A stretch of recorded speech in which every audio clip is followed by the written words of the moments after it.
मैंने जब ये चैप्टर पढ़ा ना तो मुझे इसके डिटेल्स एब्सोल्युटली फैसिनेटिंग लगे। एक ऐसी महान हस्ती की जिंदगी के कुछ अनसुने किस्से जो हमने शायद ही कभी सुने हों। आज हम इन चैप्टर नोट्स को साथ में डिकोड करेंगे। तो चलिए बिना किसी देरी के सीधा शुरू करते हैं इस स्पेशल स्टडी सेशन को। आज के हमारे इस एक्सप्लेनर का एजेंडा बिल्कुल क्लियर है।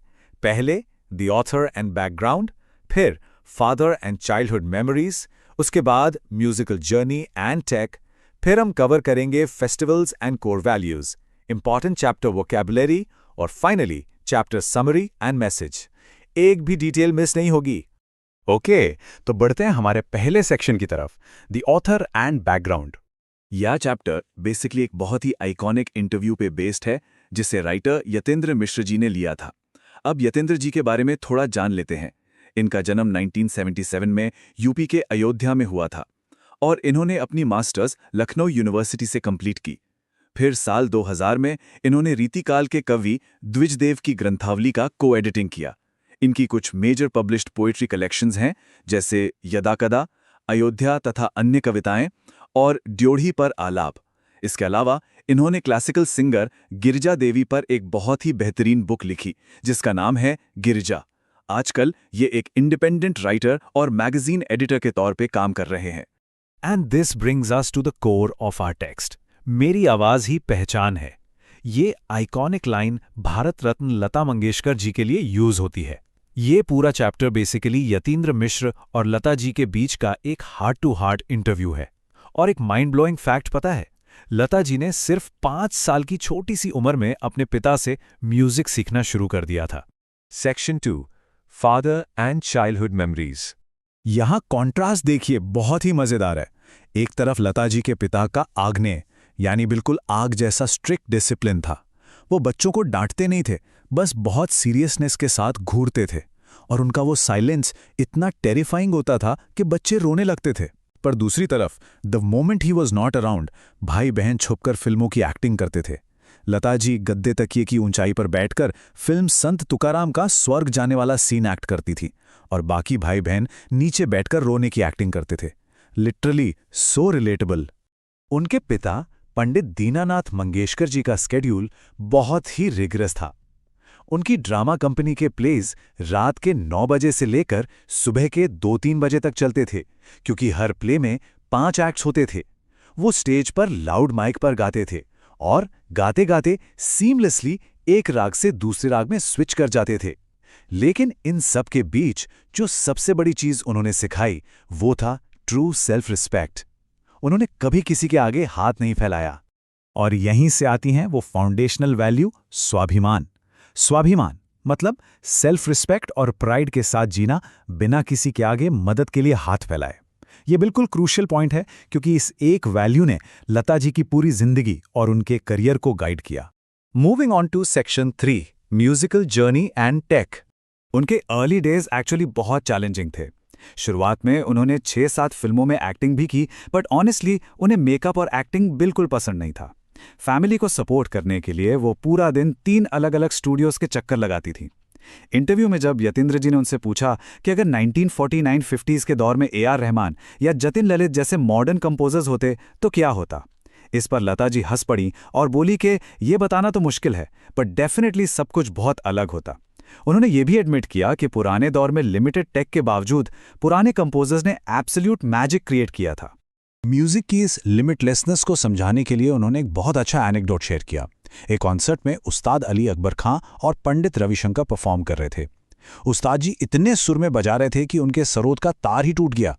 तब उन्होंने लता जी से कहा था, बहन, जब बहुत सुर में तार लगता है तो टूट जाता है। दिस जस्ट प्रूव्स कि म्यूजिक की लिमिट्स इनफाइनाइट हैं। Now let's dive into section 4, festivals and core values. Lata ji के फेस्टिवल ट्रेडिशंस बहुत ही यूनिक और पर्सनल थे।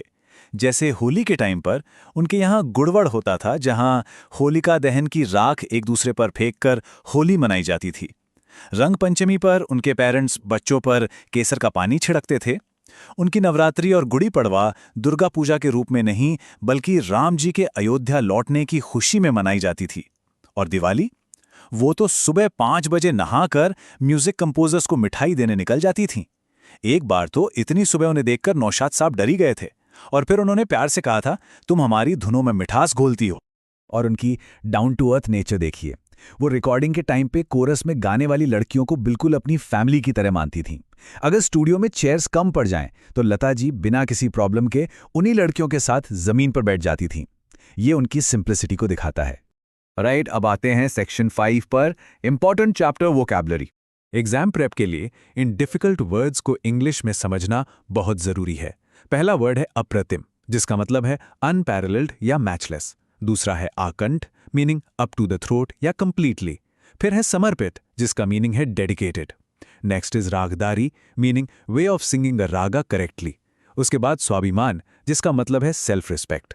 फिर आता है पार्श्वगायन, जिसका मतलब है playback singing. Next word is वाक्या, मीनिंग इंसिडेंट या इवेंट। और आखिरी वर्ड इस लिस्ट में है खैरियत, मीनिंग वेलबींग या वेलफेयर।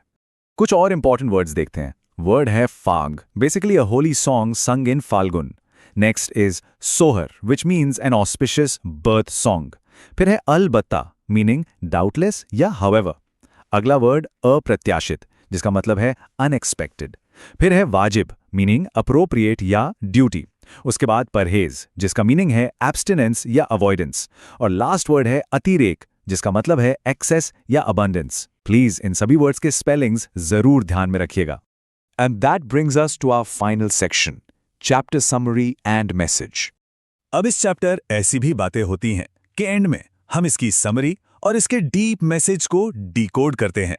जब यतीन्द्र मिश्र जी ने इंटरव्यू में कहा कि लता जी अमर हैं, तो उन्होंने बहुत ही हम्बली एक मराठी कहावत का यूज किया, गांव गेला वाहुन नाव गेला राहुन, जिसका सिंपल मीनिंग है कि गांव बह जाता है लेकिन नाम रह जाता है।